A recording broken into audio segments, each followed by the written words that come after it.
येते आहे सीएसएमटी मधील आंदोलकांना टीसींकडून तिकीट विचारलं जात आहे। प्लॅटफॉर्म तिकीट आहे का हे आता तपासलं जात आहे। रेल्वे पोलीसही या ठिकाणी उपस्थित आहेत। एसटीचे कर्मचारी जे आहेत ते आंदोलनावरती ठाम आहेत आणि या ठिकाणी त्यांनी सीएसएमटी स्थानकावर ठिय्या मांडलाय। आता मात्र त्या ठिकाणी टीसी पोहोचलेले आहेत आणि तुमच्याकडे प्लॅटफॉर्म तिकीट आहे का अशी विचारणा या कर्मचाऱ्यांकडे केली जाते। ही दृश्य आपण पाहू शकतो। रेल्वेचे हे कर्मचारी टीसी जे आहेत त्या ठिकाणी पोहोचलेले आहेत आणि या आंदोलकांना विचारलं जातंय की तुम्ही इथे थांबलेला आहात, सकाळपासून इथे बसलेला आहात, मात्र तुमच्याकडे प्लॅटफॉर्म तिकीट आहे का याची विचारणा आता टीसी कडून केली जाते।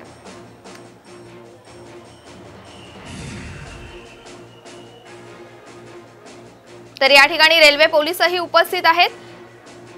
पहाटेपासूनच या ठिकाणी हे कर्मचारी यांनी ठिय्या दिलेला आहे। आझाद मैदानातून त्यांना बाहेर काढल्यानंतर हे रेल्वे स्थानकावरती आलेले आहेत। त्या ठिकाणी ते बसलेत। रेल्वे पोलिसांनी इथं मध्येच बसा, कारण इतर प्रवाशांना त्रास होणार नाही अशा ठिकाणी त्यांना बसवण्यात आलेलं आहे। आता त्या ठिकाणी टीसी पोहोचलेले आहेत आणि त्यांच्याकडून आता आंदोलकांकडून या प्लॅटफॉर्म तिकीट आहे का याची विचारणा केली जाते। या संदर्भातील अधिक माहिती जाणून घेऊयात आपले प्रतिनिधी सुमित सावंत यांच्याकडून। सुमित, आता त्या ठिकाणी टीसी आल्याचं पाहायला मिळतंय, प्लॅटफॉर्म तिकीट आहे का अशी विचारणा केली जाते आहे।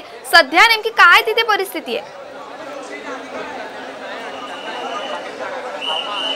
गोंधळाचं वातावरण निर्माण झालंय। प्रियंका, थेट मी दाखवतो ही दृश्य तुम्ही बघू शकता। ही सगळी कर्मचारी मंडळी पहाटेपासून इथे बसली होती।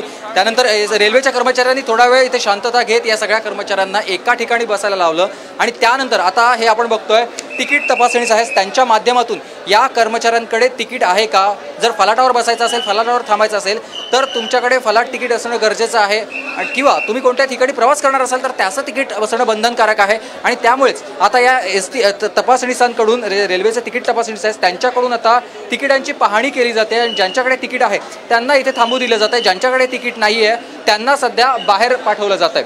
त्याचबरोबर काही लोकांनी आरक्षित तिकीट देखील काढलेले आहेत आणि आरक्षित तिकीट असलेल्या मंडळींना जे लांब पल्ल्याच्या गाड्या ज्या ठिकाणाहून सुटतात तिथे पाठवलेलं आहे। त्यामुळे काही मंडळी बाहेर गेलेली आहेत, काही मंडळी आहेत।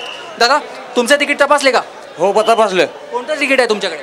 आमचं प्लॅटफॉर्मचं तिकीट आहे। बरं, बाकीच्यांकडे तिकीट आहेत ते बाहेर गेले? हा तिकीट काढले सगळ्याचे। आणि आमच्याकडे तिकीट आहेत। आम्ही प्लॅटफॉर्मचं तिकीट काढून बसलेलं आहे। आम्ही नियमानुसार आम्ही बसलेले आहेत। आम्ही पेशंटचं पण तिकीट आहे तुमच्याकडे? आहे, आमच्याकडे रिझर्वेशन तिकीट पण आहे। अच्छा, हां, संध्याकाळी आमची ट्रेन आहे, आम्ही तोपर्यंत थांबणार। अच्छा, ज्या लोकांकडे, ज्या मंडळींकडे रिझर्वेशनचं तिकीट आहे म्हणजे लांब पल्ल्याच्या गाड्यांनी जे प्रवास करणार आहेत त्यांना त्या ठिकाणी फलाट आहे, म्हणजेच थोड्या अंतरावर बाजूलाच लांब पल्ल्याच्या गाड्या तिथे लागत असतात, तिथे जाण्यास सध्या पोलिसांकडून सांगितलं जात आहे। आणि ज्यांच्याकडे फलाट तिकीट आहेत त्यांना इथे थांबू दिलं जात आहे। तर काही मंडळी आता तिकीट काढण्यासाठी, फलाट तिकीट काढण्यासाठी गेलेली आहेत।